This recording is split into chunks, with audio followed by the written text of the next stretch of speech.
Hello from the rider's garage. I'm all alone right now because it's this coronavirus crisis. There's nothing else I can do because I cannot ride my bike because it's not safe and it's not legal because it's a lockdown right now in Romania.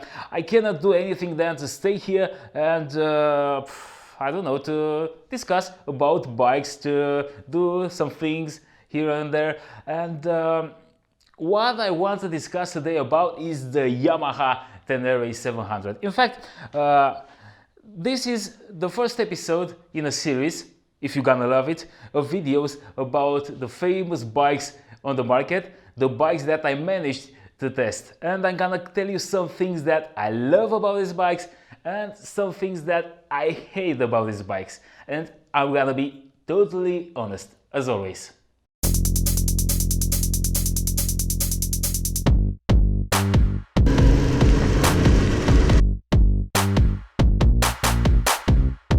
Let's start with the good parts, because I must admit that I love this engine. It's the engine from the MT-07. It sounds very good, it sounds very torquey, very manly, it feels very good, it revs up, it feels refined, it works perfect, and it can keep up the rhythm with the bigger boys in the adventure segment. I mean KTM 790 Adventure and the BMW FA50 GS.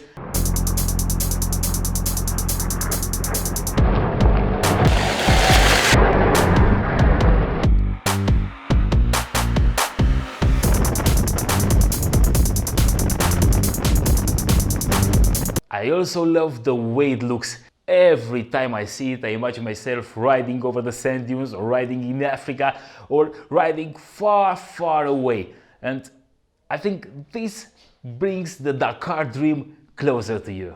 What I also like, and I'm sure I'm not the only one, is that this bike is a standard bike and it keeps the things to the basic. I mean, it doesn't even come with a traction control.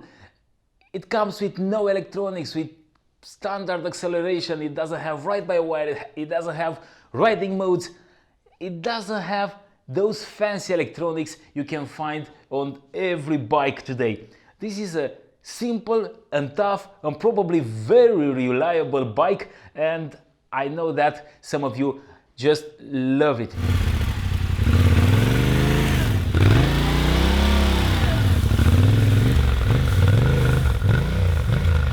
And the Yamaha Tenere actually, how should I put it?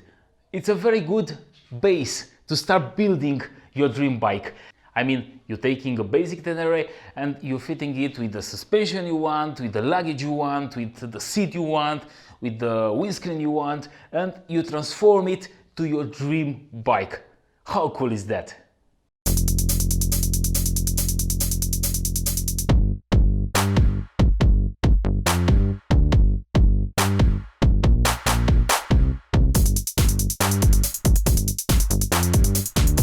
And now it's time to discuss about the things I don't like about this bike.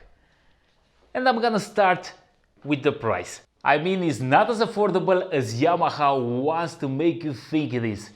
For example, if you're buying this bike with 10,000 euros, let's say, which is the base price as far as I know, you also have to add up some money for the brake and clutch levers, because when they're braking, they're not braking in half as they should be on a normal adventure bike.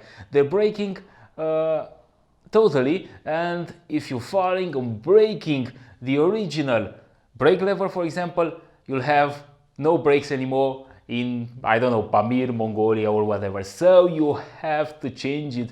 It's mandatory. Also, you must add up some auxiliary lights because the headlight is rubbish. I mean, this is my opinion. I couldn't see anything with this headlight at the test ride. And what else? Maybe a new suspension.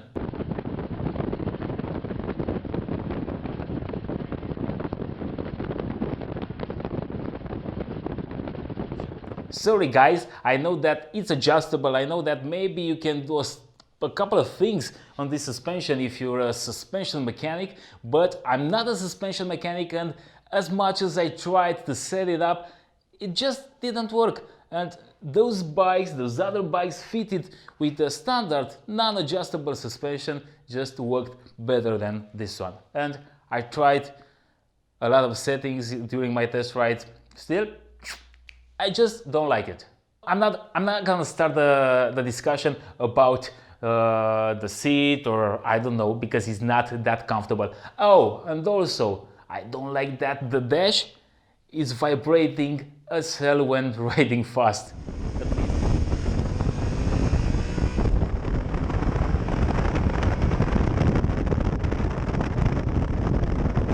At least this happened to us on our test ride machine. What I'm trying to say right now is that yes, it comes with an affordable price, but there are some cost cuttings here and there, and you're gonna notice them. What I also dislike about this bike is the throttle response, because it's netchy. Come on Yamaha, you cannot come with this kind of throttle in 2020. It feels like 20 years ago.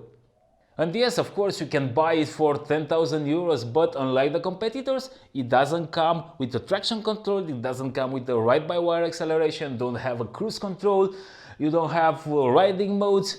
Okay, you don't want them, you just want a simple bike, that's cool, but this is the reason why it's so affordable compared to other bikes. Don't forget to watch your full comparison: Yamaha Tenere 700 versus KTM 790 Adventure versus BMW FA50 GS Adventure.